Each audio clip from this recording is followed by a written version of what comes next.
When I stepped through the doorway, the druids closed it, and I realized that I stood at the top of a long stone stairs.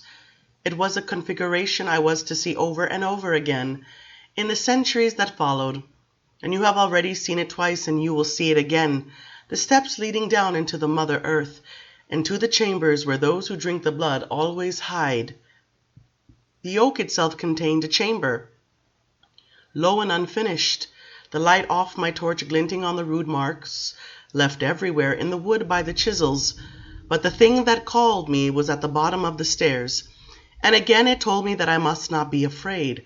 I was not afraid. I was exhilarated beyond my wildest dreams. I was not going to die, as simply as I had imagined. I was descending to a mystery that was infinitely more interesting than I had ever thought it would be. But when I reached the bottom of the narrow steps and stood in the small stone chamber there, I was terrified by what I saw, terrified and repelled by it. The loathing and fear so immediate that I felt a lump rising to suffocate me or make me uncontrollably sick. A creature sat on a stone bench opposite the foot of the stairway, and in the full light of the torch I saw that it had the face and limbs of a man. But it was burnt black all over, horribly burnt, its skin shriveled to its very bones. In fact, it appeared a yellow-eyed skeleton coated in pitch, only its flowing mane of white hair untouched. It opened its mouth to speak, and I saw its white teeth, its fanged teeth, and I gripped the torch firmly, trying not to scream like a fool. "Do not come too close to me," it said. "Stand there, where I may really see you, not as they see you, but as my eyes can still see." I swallowed, tried to breathe easily. No human being could have been burnt like that and survived, and yet the thing lived naked and shrunken and black, and its voice was low and beautiful. It rose and then moved slowly across the chamber. It pointed its fingers at me, and the yellow eyes widened slightly, revealing a blood-red tinge in the light. "What do you want of me?" I whispered before I could stop myself. "Why have I been brought here?" "Calamity," he said in the same voice, colored with genuine feeling, not the rasping sound I had expected from such a thing. "I will give you my power, Marius. I will make you a god, and you will be immortal. But you must leave here when it is finished. You must somehow escape our faithful worshippers, and you must go down into Egypt to find why this has befallen me." He appeared to be floating in the darkness, his hair a mop of white straw around him, his jaws stretching the black and leathery skin that clung to his skull as he spoke. "You see, we are the enemies of light, we gods of darkness. We serve the Holy Mother, and we live and rule only by the light of the moon. But our enemy, the sun, has escaped his natural path, and sought us out in darkness. All over the north country where we worshipped, in the sacred groves from the lands of snow and ice down into this fruitful country, and to the east the sun has found its way into the sanctuary by day, or the world by night, and burned the gods alive. The youngest of these perished utterly, some exploding like comets before their worshippers. Others died in such heat that the sacred tree itself became a funeral pyre. Only the old ones, the ones who have long served the Great Mother, continue to walk and to talk as I do, but in agony, affrighting the faithful worshippers when they appeared. There must be a new God, Marius, strong and beautiful as I was, the lover of the Great Mother, but more truly there must be one strong enough to escape the worshippers, to get out of the oak somehow, and to go down into Egypt and seek out the old gods and find why this calamity has occurred.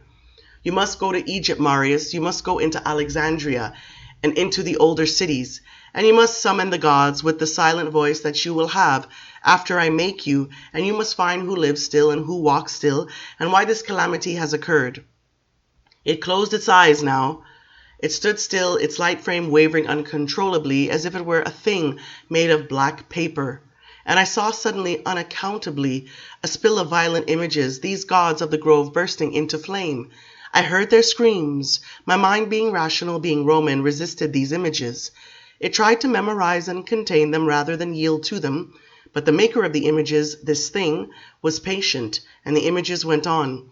I saw the country that could only be Egypt, the burnt yellow look to all things, the sand that overlies everything and soils it and dusts it to the same color. And I saw more stairways into the earth, and I saw sanctuaries.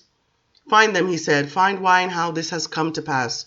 See to it that it never comes to pass again. Use your powers in the streets of Alexandria until you find the old ones. Pray the old ones are there as I am still here." I was too shocked to answer, too humbled by the mystery. And perhaps there was even a moment when I accepted this destiny. Accepted it completely, but I am not sure. "I know," he said, "from me you can keep no secrets.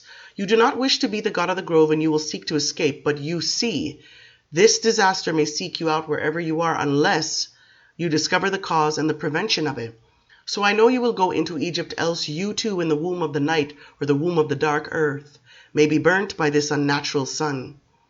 It came towards me a little, dragging its dried feet on the stone floor. "Now, mark my words, you must escape this very night," it said. "I will tell the worshippers that you must go down into Egypt for the salvation of all of us. But having a new and able God, they will be loath to part with him. But you must go down, and you must not let them imprison you in the oak after the festival. You must travel fast, and before sunrise go into the Mother Earth to escape the light. She will protect you.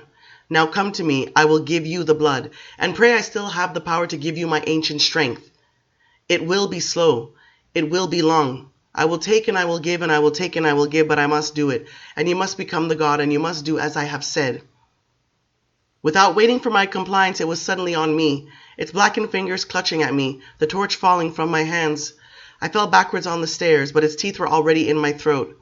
You know what happened. You know what it was to feel the blood being drawn, to feel the swoon. I saw in those moments the tombs and temples of Egypt. I saw two figures resplendent as they sat side by side as if on a throne. I saw and heard other voices speaking to me in other languages. And underneath it all there came the same command: serve the mother, take the blood of the sacrifice, preside over the worship that is the only worship, the eternal worship of the grove. I was struggling as one struggles in dreams, unable to cry out, unable to escape. And when I realized I was free and no longer pinned to the floor, I saw the god again, black as he had been before, but this time he was robust, as if the blaze had only baked him and he retained his full strength. His face had definition, even beauty, features well formed beneath the cracked casing of blackened leather that was his skin. The yellow eyes had round them now tired, natural folds of flesh that made them portals of a soul, but he was still crippled, still suffering, almost unable to move. "Rise, Marius," he said. "You thirst, and I will give you to drink. Rise and come to me." And you know then the ecstasy I felt when his blood came into me, when it worked its way into every vessel, every limb. But the horrid pendulum had only begun to swing. Hours passed in the oak as he took the blood out of me and gave it back over and over again. I lay sobbing on the floor when I was drained. I could see my hands like bones in front of me. I was shriveled as he had been. And again he would give me the blood to drink, and I would rise in a frenzy of exquisite feeling, only to have him take it out of me again. With every exchange there came the lessons, that I was immortal, that only the sun and the fire could kill me, that I would sleep by day in the earth, that I should never know illness or natural death, that my soul should never migrate from my form into another, that I was the servant of the mother, and that the moon would give me strength, that I would thrive on the blood of the evildoers and even of the innocent who were sacrificed to the mother, that I should remain in starvation between sacrifices, so that my body would become dry and empty like the dead wheat in the fields at winter, only to be filled with the blood of the sacrifice and to become full and beautiful like the new plants of the spring. And my suffering and ecstasy, there would be the cycle of the seasons, and the powers of my mind to read the thoughts and intentions of others. These I should use to make the judgments for my worshippers, to guide them in their justice and their laws. Never should I drink any blood but the blood of the sacrifice. Never should I seek to take my powers for my own. These things I learned, these things I understood. But what was really taught to me during those hours was what we all learn at the moment of the drinking of the blood, that I was no longer a mortal man, that I had passed away from all I knew into something so powerful that these old teachings could barely harness or explain it, that my destiny, to use Mael's words, was beyond all the knowledge that anyone mortal or immortal could give. At last the god prepared me to go out off the tree. He drained so much blood from me now that I was scarcely about to stand. I was a wraith. I was weeping from thirst. I was seeing blood and smelling blood, and would have rushed at him and caught him and drained him, had I the strength. But the strength, of course, was his. "You are empty, as you will always be at the commencement of the festival," he said, "so that you may drink your fill of the sacrificial blood. But remember what I have told you. After you preside, you must find a way to escape. As for me, try to save me. Tell them that I must be kept with you, but in all likelihood my time has come to an end." "Why? How do you mean?" I asked. "You will see. There need be only one God here, one good God," he said.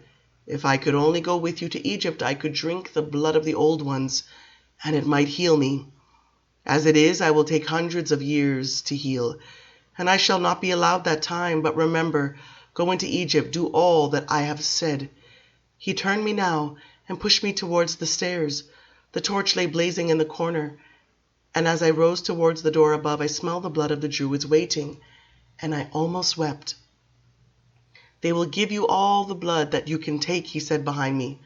"Place yourself in their hands."